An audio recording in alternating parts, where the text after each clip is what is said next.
Hello, everyone, and welcome to another episode of the BG Show. I am here to talk about episode 6 of ANDOR, the halfway point. I am loving this show so far, so let's get right into it. This is a spoiler review, so if you haven't watched the show yet, I highly suggest go watch it.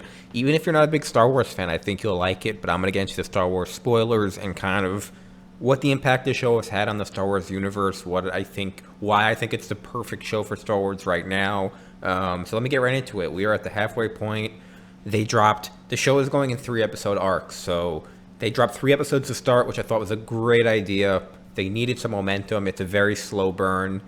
The show doesn't have any Jedis. It doesn't have any, any Force stuff. It doesn't have Sith. It doesn't have any of the stuff that people have been, I don't want to say complaining about, but people kind of want something new with Star Wars. So this show, I was really, really hoping would just be flat out good, because Star Wars needs a good product. Boba Fett was underwhelming. Obi-Wan was underwhelming. And not just underwhelming, but underwhelming with those characters. I mean, I thought those would both be home run shows. We're getting Mando Season 3, which has momentum because of the 2 episodes that they got in the Boba Fett show. But they burned through the Luke and Grogu stuff really, really quickly. So we're not really sure where that's going to go. We think he's going to return to Mandalore, but we're not really sure. So a lot of people were saying the show didn't really have any juice because we know Andor dies in Rogue One. Spoiler alert, but I'm assuming most people have seen it. But, how are they going to build juice for the show? And they already have. They seem to be... There's 12 episodes. At least from the beginning, it's 3-episode arcs through the first 6 episodes. So the first 2 episodes were kind of slow build. 3 was kind of a climax, and then they built up to this heist scene. In episode 6, we finally got the heist, and I would say something really, really different that Star Wars has never done, kind of actually show you stakes, show you difficulty, because this show is so grounded that it really makes you appreciate Jedi powers even more.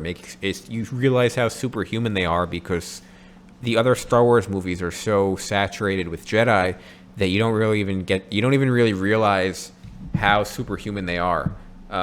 This is almost like doing a Marvel show from, I don't want to say Agents of S.H.I.E.L.D., but it's kind of, like people in the Marvel universe who don't have superpowers. This is how they would be in the Star Wars universe. Now, why I love this show, first, the fact that they actually have good writing, serious writing, they're building stakes, they're building characters. I love when they talk about how people were affected by the Empire, how the Empire fucks them, because this is the underrated thing about Star Wars is they never really explain why the Empire is bad. Like, you think they're bad guys, but when you really think of it from a citizen's perspective, okay, I'm living on this planet, I'm working a job, as long as I don't do anything illegal or try and do anything, it doesn't seem like the Empire gives you a hard time. So why do people hate them so much? And so you start to get these stories of, oh, they killed my brother, they did this, they did that, they stole land from me. Start to build it up. Tony Gilroy is a real director. Favreau is and Filoni is, but they really, I think, have gotten exposed a little bit here because the writing and the show is so much sharper and so much tighter than their shows, a lot less campy. They are not afraid to have slow episodes. They have real writing. So getting into the actual episode, what I love what they do with they actually make TIE fighters look menacing in this show, which is cool because they always look so shitty. The fighters are always looking so shitty. I love how they have the TIE fighters load up onto the ship and kind of, they're really showing you from the Empire's perspective, like, these people have real jobs. It's not just a random TIE fighter. It's an actual person going to the TIE fighter who has a job, who's going out to do this shit. The heist was very, very well thought out. You think about funding the rebellion, they need money. So they're going to basically rob almost like a safe. They have a really good plan. They plan it out. The tension is good. There's this tribe that has something called the Eye, which you're not really sure what it is. It's like this light thing in the sky. Another new thing, which you haven't seen in Star Wars. And essentially, they use this as a distraction, and they're successful with the heist, and people die along the way, and you kind of see the gray areas of the rebellion because they take this guy's family hostage, and even though he's part of the Empire, like, yeah, but they're still they're still innocent themselves.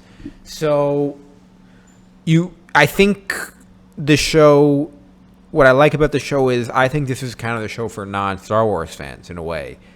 It's not very, it's sci-fi-ish, but it's not very Star Wars-y, in terms of the Jedi stuff.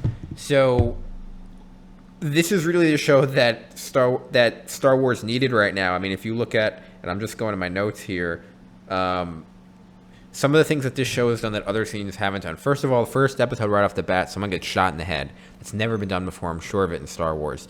Andor is actually killing people. At the end of this episode, the guy basically is like, "Oh, let's get away with the money. You'll get 40 million. I'll get 40 million. Blah blah blah blah blah." You think it's going to be kind of like this long, drawn out scene, and he just kills him. So these are kind of the things that this show is doing that a lot of other Star Wars shows haven't done. It's going to be 2 seasons. They've already begun shooting season 2. I can't recommend this show enough. It's a slow burn, but get through it. I think this adds a lot to Rogue One. It's a prequel to a prequel. But yeah, that's my review for episode 6. I'm gonna cover this show a lot more. It's tough to kind of cover in detail because there aren't so many action scenes. It's just good dialogue. It's good story. They got the heist done, and as how this affects Star Wars going forward, it's not really going to affect the Star Wars universe going forward because even though it's a huge part, like building the rebellion, we're not going to get very famous characters, even though it's happening the same timeline as season 1 of Rebels. So maybe we'll get a tie into Rebels, but I doubt it. I think this is just going to be a gritty show, but this is what Star Wars needed. Star Wars just needs good quality content, even if it's not world-breaking, and that's what we got. So thanks, guys, for watching this quick review of episode 6. I can't recommend the show enough. Please go watch it. Thanks again for watching, and I'll see you guys in the next one. Bye.